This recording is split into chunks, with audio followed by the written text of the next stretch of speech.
ছেলেটার গাওয়া রামপ্রসাদী গানটা। বিকেলে 5টা নাগাদ চা খেয়ে ফেলুদা বলল, আমি একটু বেরোচ্ছি, পপুলার ফটো থেকে আমার ছবির এনলার্জমেন্টগুলো একটু নিয়ে আসতে হবে। আমি একাই বাড়িতে রয়ে গেলাম। দিন ছোট হয়ে আসছে, তাই 5:30 বাজতে না বাজতেই সূর্য ডুবে অন্ধকার হয়ে গেল। পপুলার ফটো দোকানটা হাজরা রোডের মোড়ে।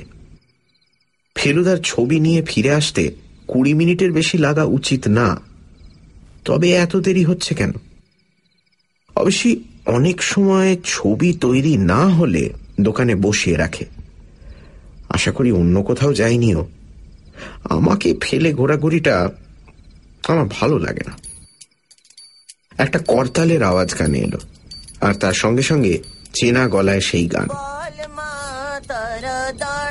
সেই ছেলে দুটো আজ আমাদের পাড়ায় ভিক্ষে করতে এসেছে। গান ক্রমে এগিয়ে এলো। আমি আমাদের ঘরের জানলাটার কাছে গিয়ে দাঁড়ালাম। এখান থেকে রাস্তাটা দেখা যায়। ওই যে ছেলে দুটো, একজন গাইছে, একজন করতাল বাজাচ্ছে। কি সুন্দর গলা ছেলেটা। শঙ্করী হে তো বল মা তারা দাঁড়াই কোথা।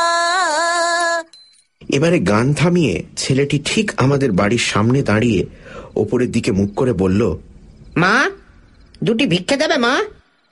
কি মনে হলো আমার ব্যাগ থেকে একটা 50 নয়া বার করে জানলা দিয়ে ছেলেটার দিকে ফেলে দিলাম। টিং শব্দ করে পয়সাটা মাটিতে পড়ল। দেখলাম ছেলেটা সেটা কুড়িয়ে নিয়ে ঝোলার মধ্যে পুরে আবার গান গাইতে গাইতে হাঁটতে শুরু করলো। একটা ব্যাপারে আমার মাথাটা কেমন জানি গোলমাল হয়ে গেল। যদিও আমাদের রাস্তাটা বেশ অন্ধকার, তবু ভিখিরি ছেলেটা যখন উপর দিকে মুখ করে ভিক্ষে চাইল, তখন যেন মনে হলো তার মুখের সঙ্গে ঝুন্টুর একটা আশ্চর্য মিল আছে। হয়তো এটা আমার দেখার ভুল, কিন্তু তাতে মনের মধ্যে কেমন খটকা লাগতে লাগলো। আমি ঠিক করলাম ফেলুদা এলেই কথাটা ওকে বলবো। প্রায় 6:30টার সময় মেজাজ বেশ গরম করে ফেলুদা এনলার্জমেন্ট নিয়ে বাড়ি ফিরল। যা ভেবেছিলাম তাই, ওকে দোকানে বসে অপেক্ষা করতে হয়েছিল। বলল, এবার থেকে নিজেই একটা ডার্ক রুম তৈরি করে ছবি ডেভেলপিং প্রিন্টিং করব।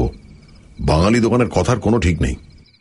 ফেলুদা যখন ওর বিছানার উপর ছবিগুলো বিছিয়ে বসেছে, তখন আমি ওকে গিয়ে ভিখিরি ছেলেটার কথাটা বললাম। ও কিন্তু একটুও অবাক না হয়ে বলল, সেটা আর আশ্চর্য কি? আশ্চর্য না, কিন্তু তাহলে ভীষণ গন্ডগোল বলতে হবে। গন্ডগোল তো বটেই, সেটা তো আমি প্রথম থেকেই বুঝেছি। তুমি বলতে চাও যে ওই ছেলেটা চুরির ব্যাপারে জড়িত? হতেও পারে, কিন্তু একটা বাচ্চা ছেলের ঘুষির এত জোর যে একটা ধেড়ে লোককে অজ্ঞান করে দেবে। বাচ্চা ছেলে ঘুষি মেরেছে তা তো বলিনি। তাও ভালো, যদিও ভালো বললাম, কিন্তু আসলে মোটেই ভালো লাগছিল না। ফেলুদাও যে কেন পরিষ্কার করে কিছু বলছে না তা জানি না। খাটের উপর বিছানো 12টা ছবির মধ্যে দেখলাম একটা ছবি ফেলুদা বিশেষ মনোযোগ দিয়ে দেখছে। কাছে গিয়ে দেখি সেটা আজই সকালে তোলা নীলমণিবাবুর পাঁচিলে বাচ্চা ছেলের হাতের দাগের ছবি। এনলার্জমেন্টের ফলে হাতের তেলোটা স্পষ্ট বোঝা যাচ্ছে। বললাম, তুমি তো বলো হাত দেখতে জানো, বলো তো ছেলেটার কত আয়ু? ফেলুদা কোনো উত্তর দিল না।